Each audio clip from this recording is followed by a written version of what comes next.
81 మంది, ఎన్టీఆర్ జిల్లాలో 211 మంది, గుంటూరు జిల్లాలో 211 మంది, బాపట్ల 183, కడప వైఎస్ఆర్ జిల్లా జగన్మోహన్ రెడ్డి గారి జిల్లాకు కూడా 175 యూనిట్లు ఇచ్చారు. మరి జగన్మోహన్ రెడ్డి గారు ఏమి యూనిట్లు ఇచ్చారు నాకు తెలియదు, కానీ అలా కర్నూలు 208 యూనిట్లు, నంద్యాల 177 యూనిట్లు, ఈ విధంగా సంక్షేమ పథకాలను కూడా ఇస్తున్నాం. అంటే ఇక్కడ నీకు ముఖ్యంగా చెప్పాల్సింది ఏంటంటే, గతంలో ఒకటే చూసాం, అరకొరగానైనా కొసరగానైనా నేనే ఇచ్చాం, నా పేరు పెట్టుకొని జగనన్న విద్యా దీవెన, జగనన్న చికడి, జగనన్న అమ్మఒడి, జగనన్న నాన్నతడి, ఇలా జగన్ గారి పేరు మీదే బట్టలు నొక్కేవాళ్ళు. కానీ ఈ రోజున కూటమి ప్రభుత్వం, నిన్న మొన్న విజయవాడ ఎంపీ కేసినేని చిన్ని గారు కూడా పాత్రికేయ సమావేశం పెట్టి మరి సూపర్ 6 పథకాల గురించి మీకు చెప్పారు. ఎన్ని వేల కోట్ల రూపాయలు రాష్ట్ర ముఖ్యమంత్రి గారు ఆంధ్రప్రదేశ్లో అమలు జరుపుతున్నారు అని. ఈ సూపర్ 6 పథకాలు సూపర్ హిట్ అని చెప్పని ఇంకా నేను ఈ పథకాల గురించి కూడా చెప్పడంలా. అంటే ఇప్పుడు కూటమి ప్రభుత్వం వచ్చి 18 మాసాలైంది. 18 మాసాల్లో కేవలం పెన్షన్ల కోసమే 50,000 కోట్ల రూపాయలు, అక్షరాల 50,000 కోట్ల రూపాయలు నిరుపేదలకు పంపిణీ జరిగింది.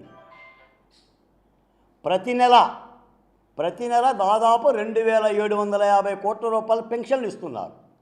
ఎలాంటి వాలంటీర్లు లేకుండా, వాలంటీర్లకు అదనపు భారం లేకుండా ఉండ సిబ్బందితోనే అటు సచివాలయం సెక్రటరీలు కానీ, రెవెన్యూ డిపార్ట్మెంట్ కానీ, అంగన్వాడీ టీచర్లు కానీ తెల్లవారక ముందే, నిన్నైతే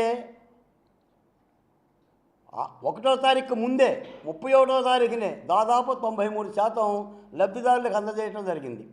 ఇలా సంక్షేమ పథకాలతో పాటు, అంటే సూపర్ 6 పథకాలతో పాటు ఈ సంక్షేమ పథకాలను కూడా ఇవ్వటం జరుగుతుంది.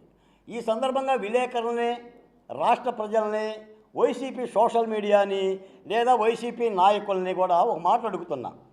గత 5 ఏళ్ళు ఆంధ్రప్రదేశ్ సోషల్ వెల్ఫేర్ బోర్డ్, అంటే సామాజిక సంక్షేమ బోర్డు అనే మాట మీరు విన్నారా? ఎప్పుడైనా అలాంటి బోర్డు చైర్మన్ మీతో మాట్లాడా? జగన్మోహన్ రెడ్డి గారి హయాంలో బోర్డు ఏమైంది? కనుమరుగైందా? కనిపించకుండా పోయిందా? పోనీ ఎక్కడ దాక్కుంది? ఎక్కడ దాపెట్టారు? 1953లో ఏర్పడిన సామాజిక సంక్షేమ బోర్డు ఇది. దుర్గాబాయి దేశ్ముఖ్ గారు తొలి అధ్యక్షురాలుగా చేసింది కేంద్రంలో. అనాదిగా ఆయా ప్రభుత్వాలు ఈ సంక్షేమ బోర్డుని పెడుతూనే ఉన్నాయి. ఇది మా మాతృక. అసలు ఎస్సీలకి సంక్షేమం అంటేనే సామాజిక సంక్షేమం కిందే లెక్క. మీకు ఒక సంగతి చెప్పాలి, ఓ పరమరహస్యం కూడా చెప్పాలి. ఇది ఏమైందంటే, ఈ సామాజిక సంక్షేమ బోర్డుని జగన్మోహన్ రెడ్డి గారి హయాంలో, మీకు జీవోలు సహా చూపిస్తాను, జగన్మోహన్ రెడ్డి హయాంలో ఏదో ఉడతా భక్తిగా ఒక కుర్చీ వేసి, ఒక ఫ్యాన్ వేసి కూర్చోబెట్టి, ఇదిగోండి జీవోఎంఎస్ నెంబర్ 1829/7/2021 ద్వారా సోషల్ వెల్ఫేర్ బోర్డు చైర్మన్గా కడపకు చెందిన ఒక వ్యక్తిని నియమించి, మళ్ళీ ఆయన్ని నిధులు లేవని జీవోఎంఎస్ నెంబరు 8/16/3/23 ద్వారా ఈ బోర్డుని నిలుపుదల చేసి, అంటే క్లోజ్ చేశాడు, మూసేశాడు. చైర్మన్ గారు, మీకేమి లేదు ఇక్కడ బోర్డు, తలుపులు వేసేస్తున్నాం, తాళాలు వేస్తున్నాం, వెళ్ళిపోండి అని చెప్పి ఆయన చెప్పారు. చెప్తే మళ్ళీ పాపం ఆ బోర్డు చైర్మన్ గారు ప్రాధాయపడితే మళ్ళీ జీవో ఇచ్చి, ఆయన ఉన్నంత వరకు మళ్ళీ జీవోఎంఎస్ నెంబర్ 41 తేదీ 10/11/23 ద్వారా ఏపీ స్టేట్ సోషల్ వెల్ఫేర్ బోర్డుని మళ్ళీ ఒక 6 మాసాల పాటు తెరిచాడు. తెరిచి జగన్మోహన్ రెడ్డి గారి ప్రభుత్వ పరిపాలన పూర్తి కాగానే మళ్ళీ దీన్ని క్లోజ్ చేసి ఈ బోర్డుని వెళ్ళిపోయారు.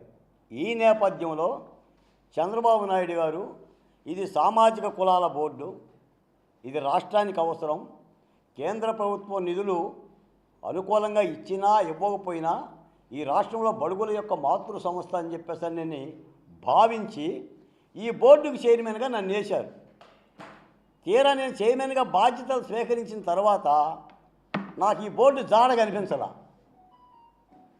దీనికి తలుపులు మూసేసి ఉండయి అని చెప్పేసి అర్థమైపోయింది. నేను చాలా స్వయంగా పనిగట్టుకొని చంద్రబాబు నాయుడు గారిని 2 సార్లు కలిసి, లోకేష్ గారిని కలిసి, అయ్యా ఈ బోర్డుని జగన్మోహన్ రెడ్డి గారు వెళ్తా తాళాలేసి వెళ్ళిపోయాడు, ఈ బోర్డు బతికించాల్సిన అవసరం ఉందని చెప్పేసి నేను కోరిన మరుక్షణమే చంద్రబాబు నాయుడు గారు మళ్ళీ అధికారులతో మాట్లాడి ఈ బోర్డు ఆవశ్యకతను గుర్తించి దీనికి ఒక నామ్స్ తయారు చేసి దీన్ని రీఫంక్షనింగ్ చేశారు. నేను ఒక మాట చెప్పాను ముఖ్యమంత్రి గారికి, దేవుడు ఉంటే